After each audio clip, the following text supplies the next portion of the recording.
Health insurance portability request was rejected. तो सबसे बड़ा पहला रीजन है आपने डॉक्यूमेंटेशन प्रॉपर नहीं दी। जब आपने पोर्टेबिलिटी के लिए रिक्वेस्ट डाला तो पोर्टेबिलिटी के लिए कुछ प्री रिक्विजिट डॉक्यूमेंट्स होते हैं, जैसे कि आपका प्रपोजल फॉर्म, उसके साथ पोर्टेबिलिटी फॉर्म जाता है, उसके साथ क्लेम डिक्लेरेशन जाता है कि आपने क्लेम लिया था नहीं लिया था, और आपकी एग्जिस्टिंग पॉलिसी कॉपीज देना जरूरी है। तो जैसे फॉर एग्जांपल आप ए कंपनी से बी कंपनी पे पोर्ट कर रहे हैं, मूव ऑन कर रहे हैं, तो ए कंपनी के सारे डॉक्यूमेंट्स जैसे कि आपकी एग्जिस्टिंग पॉलिसी कॉपीज, आपने वहां से कोई क्लेम लिया है कि नहीं लिया, उसका declaration as a policy holder आपको देना पड़ेगा, प्रपोजल फॉर्म ड्यूली फिल करके देना पड़ेगा, और पोर्ट फॉर्म भी आपको देना रहेगा, जिसके बेसिस पे न्यू कंपनी पोर्टेबिलिटी एक्सरसाइज करती है। न्यू कंपनी वेरीफाई करती है कि जो आप इन्फॉर्मेशन दे रहे हैं वो सही है या नहीं है। कुछ भी इनकम्प्लीट इन्फॉर्मेशन या इनकरेक्ट इन्फॉर्मेशन या इनकम्प्लीट डॉक्यूमेंट अगर होगा तो पोर्टेबिलिटी रिक्वेस्ट आपकी डिक्लाइन कर दी जाएगी। दूसरा रीजन होता है अगर आप with in time limit apply नहीं करते हैं, तो पोर्टेबिलिटी का एक टाइम होता है एज पर IRDA, आप 60 डेज के अंदर अंदर,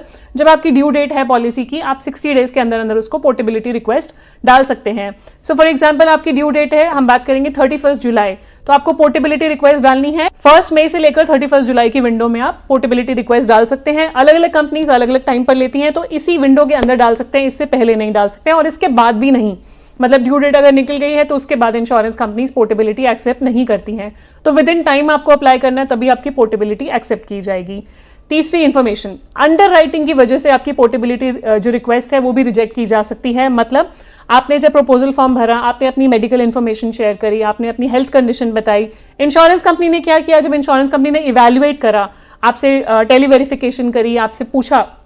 कि आपकी हेल्थ कंडीशन क्या है, आप कौन सी मेडिसिन लेते हैं, आपकी पास में कोई हॉस्पिटलाइजेशन थी, उसके बेसिस पे इवैल्यूएट करा। हर कंपनी की कुछ अंडरराइटिंग गाइडलाइंस होती हैं कि अंडरराइटिंग कि हम इनको पॉलिसी दे सकते हैं नहीं दे सकते हैं, वेटिंग पीरियड लगाएंगे, कैसे करेंगे। और पोर्टेबिलिटी में क्योंकि जो रिस्क है वो डे 1 से है इंश्योरेंस कंपनी का, जब आप एक कंपनी से पोर्ट करके दूसरी कंपनी में आ रहे हैं तो आपके तो continuity benefits as a policy holder carry forward हो रहे हैं, लेकिन जो न्यू इंश्योरेंस कंपनी है उसका रिस्क डे 1 से स्टार्ट हो रहा है। मतलब आपका अगर कोई क्लेम आता है इमीडिएटली पोर्ट करने के बाद, तो न्यू कंपनी को देना पड़ेगा, ऑनर करना पड़ेगा, तो उनको बहुत ही ज्यादा अंडरराइटिंग गाइडलाइन स्ट्रिक्ट होती हैं and they are risk averse also. तो वो देखेंगे कि बिल्कुल हेल्दी लाइफ है, प्री एग्जिस्टिंग कंडीशंस कम से कम हो, वो उस हिसाब से अपना रिस्क एपेटाइट देख के, अंडरराइटिंग गाइडलाइंस देख के आपको पोर्टेबिलिटी एक्सेप्ट करेंगे। अदरवाइज अगर उनकी गाइडलाइंस में सेट नहीं होता, उनके रिस्क एपेटाइट के बियॉन्ड है, तो वो एक्सेप्ट नहीं करेंगे, आपकी पोर्टेबिलिटी रिक्वेस्ट रिजेक्ट कर देंगे। फोर्थ सबसे इंपॉर्टेंट रीजन होता है, कई बार ऐसा होता है कि आपकी इंफॉर्मेशन आपने कुछ नॉन डिस्क्लोजर करने की कोशिश करी। आप ये ध्यान रखिए जब भी हेल्थ इंश्योरेंस ले रहे हैं,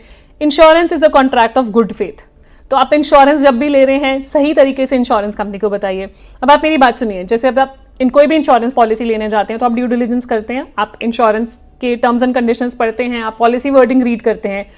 आप सब कुछ देखते हैं। तो इंश्योरर ने सारा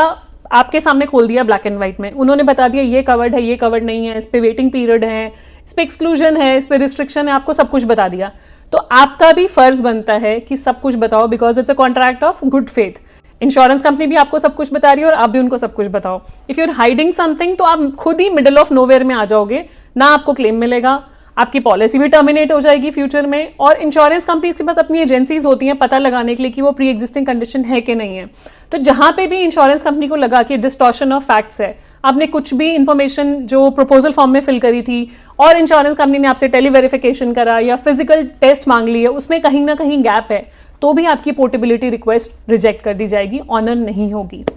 और यहां पे मैं बताना चाहूंगी कि अगर पोर्टेबिलिटी आपकी एक्सेप्ट नहीं होती है तो आप अपनी प्रीवियस इंश्योरेंस पॉलिसी, जहां पे आपकी पहले पॉलिसी चल रही थी कंपनी ए पे, वहां पे आप कंटिन्यू कर सकते हैं, रिन्यू कर सकते हैं, वहां पे कोई दिक्कत नहीं है। वहां पे आपकी पुरानी पॉलिसी चल रही है, वहां पे ऑलरेडी आपकी मेडिकल कंडीशंस पहले की हैं, तो वहां पे आप पोर्ट कर सकते हैं। कई बार ऐसा होता है आपने बहुत टाइम पहले, लेट्स से 10 साल पहले कोई पॉलिसी ली थी एंड इन बिटवीन कुछ मेडिकल कंडीशंस डायग्नोज हो गई, तो पुरानी कंपनी के लिए तो वो प्री एग्जिस्टिंग कंडीशंस नहीं है, तो इसलिए पुरानी कंपनी में आप कंटिन्यू कर सकते हैं। लेकिन नई कंपनी ने पोर्टेबिलिटी रिजेक्ट करा है तो आपके पास पूरा राइट है कि आप पुरानी पॉलिसी को कंटिन्यू कर सकते हैं, उसमें कोई प्रॉब्लम नहीं आएगी। कई बार ऐसा भी होता है आपने पोर्टेबिलिटी की रिक्वेस्ट डाली, आपकी ड्यू डेट क्रॉस हो गई, आपकी ड्यू डेट थी लेट्स से, फॉर एग्जांपल के साथ समझेंगे, आज हम बैठे हैं let's say 30th of July को, आपकी ड्यू डेट है पॉलिसी की 30th अगस्त, आपने पोर्टेबिलिटी के लिए अप्लाई करा लेट्स से 15th अगस्त को, आपने अप्लाई करा, करते करते मेडिकल टेस्ट हुआ, कुछ डॉक्यूमेंटेशन मांगे, आपकी 31st अगस्त की डेट निकल गई। अंडरराइटिंग डिसीजन आने के बाद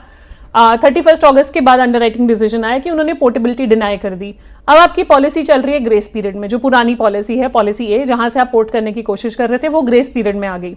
बट फिर भी आप रिन्यू कर सकते हैं अगर आपकी पोर्टेबिलिटी रिक्वेस्ट डिनाई कर दी जाती है। तो ऐसा नहीं है कि पुरानी पॉलिसीज के बेनिफिट्स आपसे ले लिए जाते हैं, वो बेनिफिट्स कंटिन्यू रहते हैं, तो आप कंटिन्यू कर सकते हैं वहां पे। और एक और पॉइंट हाईलाइट करना चाहूंगी पोर्टेबिलिटी में, जब आप पोर्ट करते हैं पॉलिसी, तो जो आपका एग्जिस्टिंग सम एश्योर्ड है, जितने सम एश्योर्ड की पॉलिसी आपकी पुरानी थी, फॉर एग्जांपल पॉलिसी ए आपकी थी 10 लाख की, आपने पोर्टेबिलिटी रिक्वेस्ट डाली 20 लाख की, तो उस केस में क्या होगा कि 10 लाख का सम एश्योर्ड कैरी फॉरवर्ड हो जाएगा अगर पोर्टेबिलिटी एक्सेप्ट होती है, तो ऊपर का जो 10 लाख है that's a fresh sum assured. Incremental sum assured पे जो वेटिंग पीरियड्स लगने हैं, जो भी टर्म्स एंड कंडीशंस है, वो एप्लीकेबल होगी। पुराना 10 लाख सम एश्योर्ड आपका पोर्ट हो जाएगा और कैरी फॉरवर्ड हो जाएगा एज इट इज, आपको कंटिन्यूटी मिलेगी पुरानी पॉलिसी से। सो ये थे कुछ पॉइंट्स आपको बताना जरूरी था कि अगर आप कोई हेल्थ इंश्योरेंस पोर्टेबिलिटी अप्लाई कर रहे हैं तो वो पोर्टेबिलिटी रिजेक्ट ना हो, तो क्या चीजें आपको ध्यान रखनी जरूरी है। कुछ